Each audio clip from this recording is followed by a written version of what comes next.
මරණය කවදාවත් ඔබ සිහි කරන කෙනෙක්ද? කිසි දවසක මරණය කියන කාරණාව සිහි කරනවද? ඔබේ මේ ජීවිතය තුල ඔබ මේ ජීවත් වෙන කෙනෙකුට කවදම හරි කියලා තියෙනවද නිවන් සුවත් වේවා කියලා? ජීවත් වෙන කෙනෙකුට ඔබ කවදා හරි කියලා තියෙනවද ඔබට නිවන් සුවත් වේවා කියලා? කන හතරට පැලෙන්න කුටි කන්න වෙනවා. අපි දැන් මම කියනවා අනේ දුවේ ඔබට නිවන් සුවත් වේවා. මට වඳින්නේ නැති. මේ හාමුදුරු නම් පිස්සුද කොහෙද? කියලා ඔබ හිතන්නේ නැද්ද? ඔබ හිතනවා. ඇයි? අපි ඒ තරම් නොදනුවත්කමින් ජීවත් වෙන පිරිසක්. මැරිලා මේ ගෙදර ඉන්න පෙට්ටියේ තැම්පත් වෙලා තියෙන මේ කුණු ශරීරයකට නිවන් සුවත් වේවා. කොයිතරම් මොලෙන් අපි අඩු පිරිසක්. මැරිලා ගියපු කෙනෙකුට නිවන් සුවත් වෙන්න බෑ. ඒ මොකද? නිවන කියන පරම සැපය ජීවත් වෙච්ච කෙනෙකුට පමණයි ඇති කරගන්න පුළුවන්. ඒක නිසා මේ පුංචි දරුවෙකුට උපන් දිනයකට පුතේ උඹට නිවන් සුවත් වේවා කියලා අම්මාගේ තාත්තාගේ කටින් පිට වෙන්න නැති තැනම අපි දහම වල්මත් වෙලා ඉවරයි. අපි කැමති නැහැ. මේක අපි පරම්පරාවෙන් පරම්පරාවට අරගෙන යනවා මේ වැරදි දේවල්. කවදාවත් මේවා නිවැරදි කරන්න පුළුවන් කමක් නැහැ. මරණ දැන්වීමේ ගහන්නේ ඔබට නිවන් සුව. මේ මැරිලා ඉන්න මිනිස්සු ගාවට ගිහිල්ලා කියනවා නිවන් සුව. ඒක ස්වාමින් වහන්සේලා පවා කරන වැරැද්දක්. මම දැකලා තියෙන ඕනතරම් ස්වාමින් වහන්සේලා පවා නිවන් සුව ප්‍රාර්ථනා කරනවා. ඒක එහෙම නෙමෙයි විය යුත්තේ. ඒක එහෙමනම් අපි මරණයට පස්සේ නිවන් සුවත් වේවා කියන්නේ කොහේ හරි තැනකට මේ ගිහිල්ලා වගේ කියලා හිතේ. ඒක නිසා මේ ජීවත් වෙලා ඉන්න යම් කෙනෙක් ඇත්නම් අන්න ඔහු තල්ලු කරන්න ඕනේ කොතෙන්ටද? නිවන කියන පරම සැපේ ළඟටයි තල්ලු කරන්න ඕනේ. අපි තල්ලු කරන්නේ නෑ. ඇදගෙන යනවා ශිෂ්‍යත්ව පන්තියට. අදගෙන යනවා ඕ ලෙවල් පන්තියට. කවදා හරි අහලා තියෙනවද රාහුල කුමාරයා ශිෂ්‍යත්ව පාස් වුණා කියලා? නන්ද කුමාරා ඒ ලෙවල් ඕ ලෙවල් පාස් වුණා කියලා?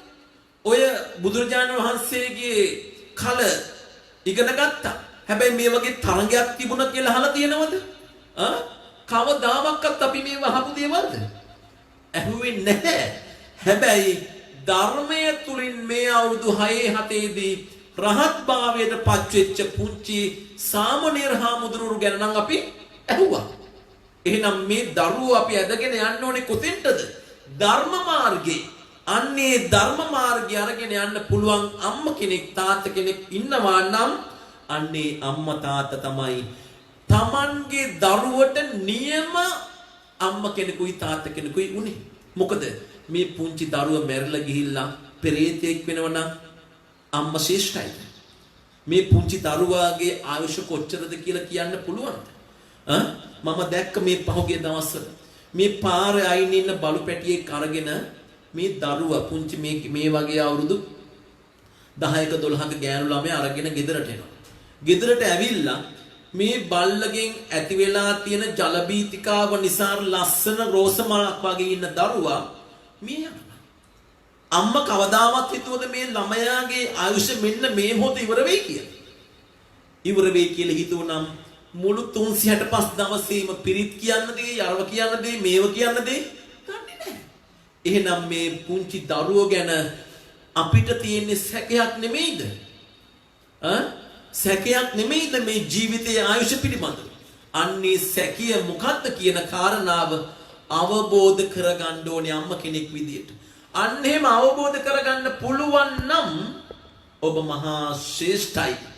ඒක නිසා මේ අධ්‍යාපනය කියන කාරණාව බහුතරයකට තියෙන්නේ කර්මානුරූපීවයි.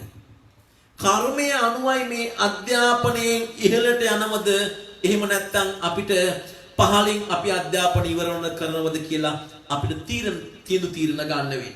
ඒක නිසා අධ්‍යාපනයට තියෙන තැන දරුවෝ අරගෙන එන්නේ ඔබ අම්ම වෙන්නත් කලින් ඉඳලයි. ඒක නිසා මේ දරුවෝ හදන්න ඕන විදිය අම්මා ඉගෙන ගන්න ඕනේ දහම තුලින්. එහෙම නැත්නම් මේ දරුවොනුත් අනාතයි අම්මත් විනාශයි.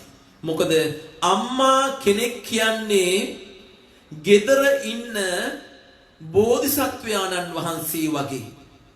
ඒක නිසා නිසි තැන නිසි මොහොත අම්මාගේ යුතුයකම ඉටු කරන්න අම්මා සූදානම් වෙන්න ඕනේ. දැන් කාලයක බිඳුවයි. අම්මා කුකරි ක්ලාස් තාත්තා වෙන කොහේ හරි එහෙම නැත්නම් Facebook එකේ දරුවා මෙහෙ අනාතයි ඔන්ලයින් වැඩ හේ කරනවා ඔන්ලයින් කියාගෙන අසභ්‍ය දේවල් දරුවා බලනවා මිනිසුත් එක්ක යාළු වෙනවා විනාශ වෙනවා අම්මා දන්නෙත් නෑ මහා විනාශයක් වුණාට පස්සේ ඒවා ආපහු හරව ගන්න බෑ. මොකද්ද මේ වෙන්නේ? අපේ මේ පෘථග්ජන ස්වභාවය තුල අපි දිහා හැරලා බලනකොට අපි පිළිබඳවම ලැජ්ජා වෙන්න ඕනේ පින්වතුනි. අපි පිළිබඳවම අපුලක් ඇති කරගන්න ඕනේ. මක් නිසාදයක් අපි තරම් මෝඩ මිනිස්සුયો තවත් කොහේවත් නැහැ. ඉස්සරහට ගන්න කන්නාඩි ඉස්සරහට ගිහිල්ලා බලන්න. මම මොන જાතියේ කෙනෙක්ද? මම මොන විදියට මං හැදිච්ච කෙනෙක්ද? මගේ චර්යාවන් මොන වගේද? දහම මගේ ජීවිතේ මොනවද තියෙන්නේ? ඔබ කල්පනා කරන්න. ඔබට තරහක් කේන්තියක් එනවනම් බුදුරජාණන් වහන්සේ අපිට පෙන්වා දෙන්නේ ඒක පිට කරන්න තමන් විසින්ම.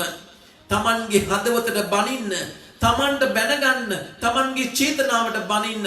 උඹ මම අපාය යවන්නද හදන්නේ? මම දුගතියට යවන්නද හදන්නේ? කියලා තමන්ටම බැනගන්න.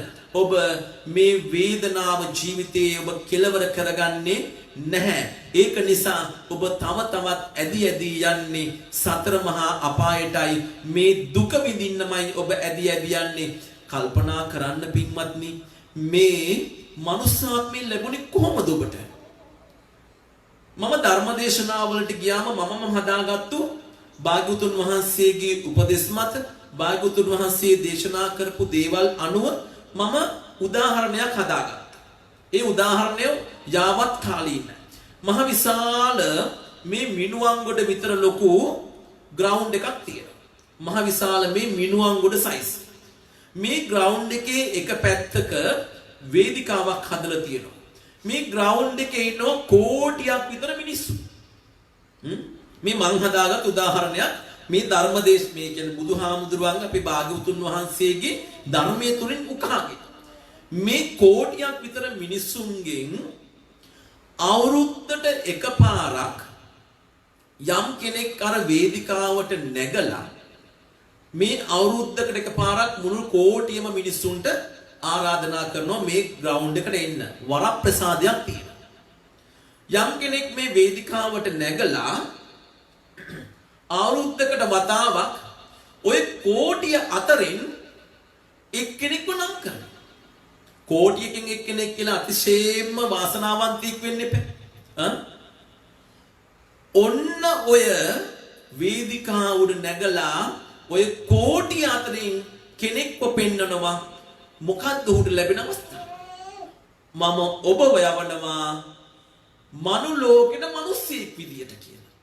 අන්න එහෙම ආපු කෙනෙක් තමයි ඔබ. කෝටි අතරින් පෙරලැවිලා මෙහි විගඩන්නට. එකතු කරනවා, බැංකු වල ණය ගෙවනවා, අන්තිම මොහොත වෙනකම් බැංකුත් එක්කනේ යුද්ධේ ජීවිතේ. ඇයි එහෙම කරන්නේ? ඇති සරලයි. මේ සරලතාවය තරම් නිදහසක් නැහැ. කෙනෙකුට මැරෙන්න යනව නම් කවුරු හරි කෙනෙක් ඇවිල්ලා කියනවා ඔබ හෙට අවසන් ගමන් යනවා.